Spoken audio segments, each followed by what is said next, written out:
नमस्कार दोस्तों, जय श्री कृष्णा, राधे राधे। आइए सुनते हैं कार्तिक मास महात्म्य कथा अध्याय 7। कार्तिक मास की हार्दिक शुभकामनाएं।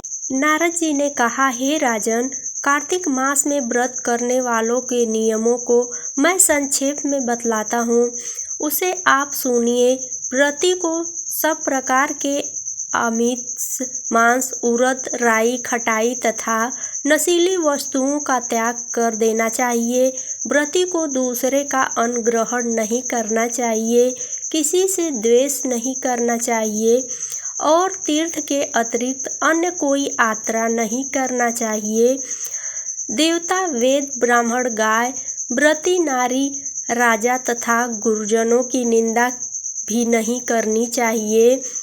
व्रती को दाल, तिल, पकवान व दान किया हुआ भोजन ग्रहण नहीं करना चाहिए। किसी की चुगली या निंदा भी नहीं करनी चाहिए। किसी भी जीव का मांस नहीं छूना चाहिए।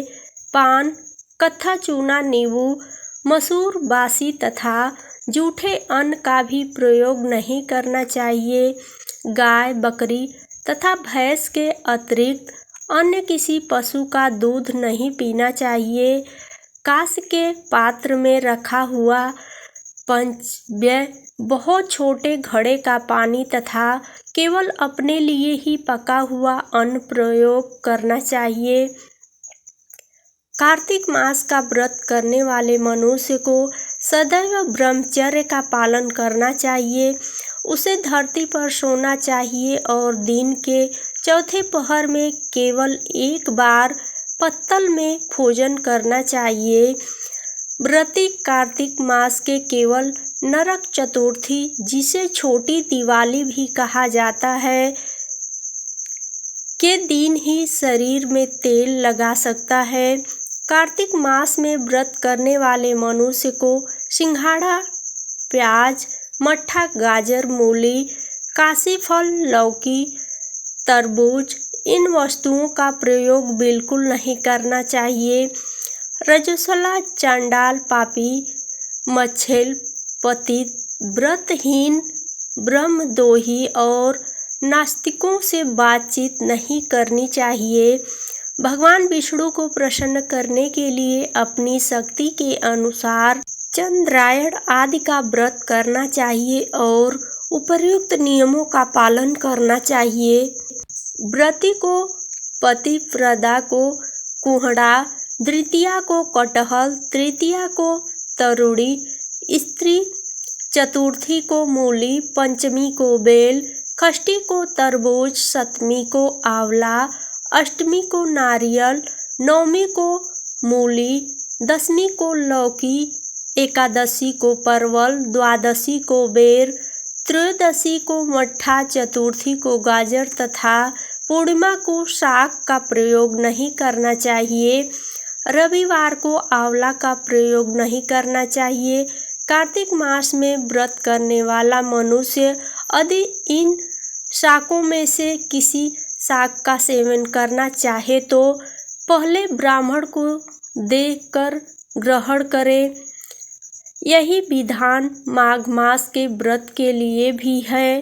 देवोत्थानी एकादशी में पहले कही गई विधि के अनुसार नित्य जागरण, गायन, वादन आदि करना चाहिए। आपको विधि पूर्वक करने वाले मनुष्य को देखकर यमदूत ऐसे भाग जाते हैं जैसे सिंह की गर्जना से हाथी भाग जाते हैं।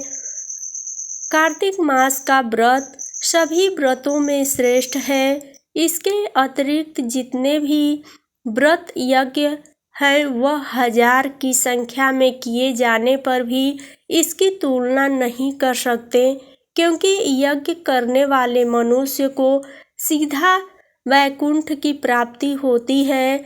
जिस प्रकार राजा की रक्षा उसके अंग रक्षक करते हैं, उसी प्रकार कार्तिक मास का व्रत करने वाले की रक्षा भगवान विष्णु की आज्ञा से इंद्र आदि देवता करते हैं।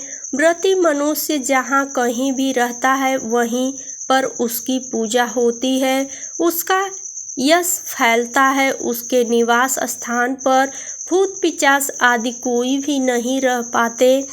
विधि पूर्वक कार्तिक मास का व्रत करने वाले मनुष्यों के पुण्यों का वर्णन करने में ब्रह्मा जी भी असमर्थ हैं। यह व्रत सभी पापों को नष्ट करने वाला, पुत्र पौत्र प्रदान करने वाला और धन धान्य की वृद्धि करने वाला है। अगर आपको यह कथाएं पसंद है तो कृपया शेयर, लाइक या कमेंट जरूर करें। चैनल पे पहली बार हो तो चैनल को सब्सक्राइब जरूर करें। हमसे जुड़े रहने के लिए कृपया अपने किसी भी तरह के सुझावों अथवा विचारों को हमारे साथ अवश्य शेयर करें। आप अपना हर तरह का फीडबैक हमें ज़रूर साझा करें, वह चाहे सकारात्मक हो या नकारात्मक। वीडियो देखने के लिए आपका बहुत बहुत धन्यवाद।